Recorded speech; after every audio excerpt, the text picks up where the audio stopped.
मैं इस वीडियो में बता रहा हूं कि क्या राहु वास्तव में प्रेत बाधा उत्पन्न करता है। राहु और प्रेत बाधा, यही इसका प्रसंग रहेगा।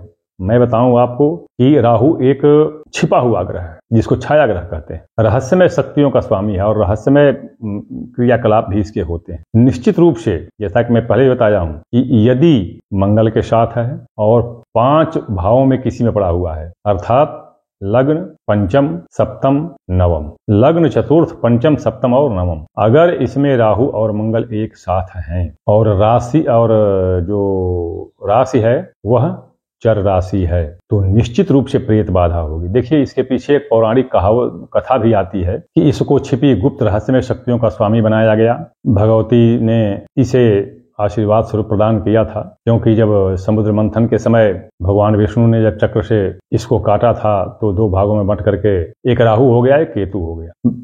भगवती जो थी लक्ष्मी, उन्होंने, कथा में लंबा नहीं करना चाहता, उन्होंने दिया वरदान इसको कि तुम रहस्यमय शक्तियों के स्वामी होगे। रहस्यमय शक्तियों में यही सब आते हैं, भूत, प्रेत, पिशाच, जिन्न, बैताल, हाकिनी, डाकिनी इत्यादि। तो इसमें ये भी बताया गया है कि यदि चर राशि का राहु और मंगल लग्न, चतुर्थ, पंचम, सप्तम और नवम में हो तो प्रेत बाधा उत्पन्न होती है। अब इसमें मेरा जो पहले का वीडियो जो लोग देखे होंगे उसमें मैं बताया हूं कि कुछ अवस्थाओं में प्रेत अगर वशीकरण कर लिया जाए, उन्हें वश में कर लिया जाए, या राहु और मंगल को समेकित रूप से प्रसन्न कर लिया जाए, तो ये प्रेत जो हैं तरह तरह के कार्य सिद्ध कर देते हैं। ये एक तरह से आपका आज्ञाकारी शिष्य, दास, गुलाम बन जाता है और अद्भुत शक्तियों का स्वामी होने के कारण बहुत कठिन कार्य भी यह कर डालता है। किंतु ये कुछ अवस्थाओं में ही होता है। जैसे यदि 6ठे भाव में पड़ गया, 11वें भाव में पड़ गया, 3रे भाव में पड़ गया, तो यह विशेष रूप से कार्य सिद्ध करने वाला प्रेत उत्पन्न करता है।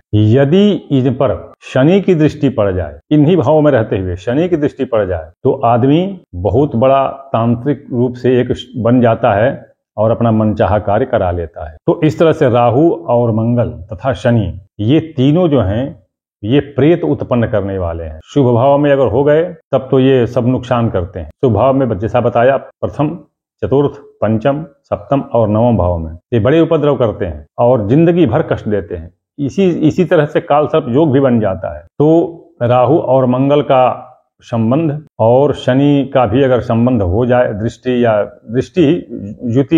ही अगर शनि की हो जाए तो बहुत बड़ी प्रेत बाधा उत्पन्न होती है।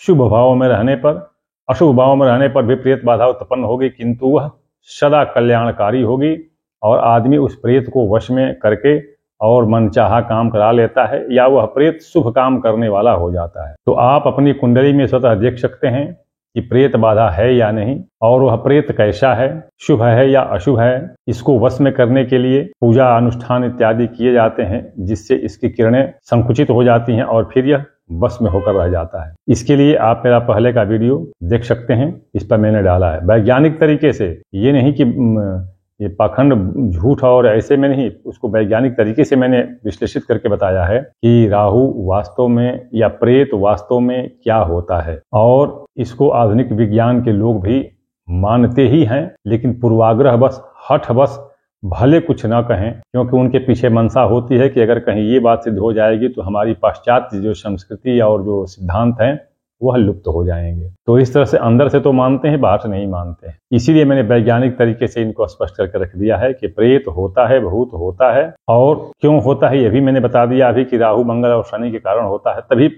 बिना राहु, शनि और मंगल के यह प्रेत बाधा उत्पन्न नहीं होगी। साथ में मैं आपको एक बात और मुख्य बताता चलूं कि इन्हीं के कारण चिरकालिक असाध्य रोग उत्पन्न होते हैं, जैसे गलगंड, मधुमेह, रक्तचाप, भगंदर, फिस्टुला आदि जो असाध्य जो रोग चिरकालिक होते हैं वो इन्हीं के कारण उत्पन्न होते हैं। और अगर भाव के अनुसार, किस भाव में है, अगर उसके अनुसार, किस राशि में है उसके अनुसार अगर इनकी शांति कराई जाए, इनकी पूजा कराई जाए, तो निश्चित रूप से व्याधियों से भी छुटकारा मिल जाता है, इन्हीं राहु के और मंगल के कारण। तो मैं वीडियो यहीं पर समाप्त कर रहा हूं।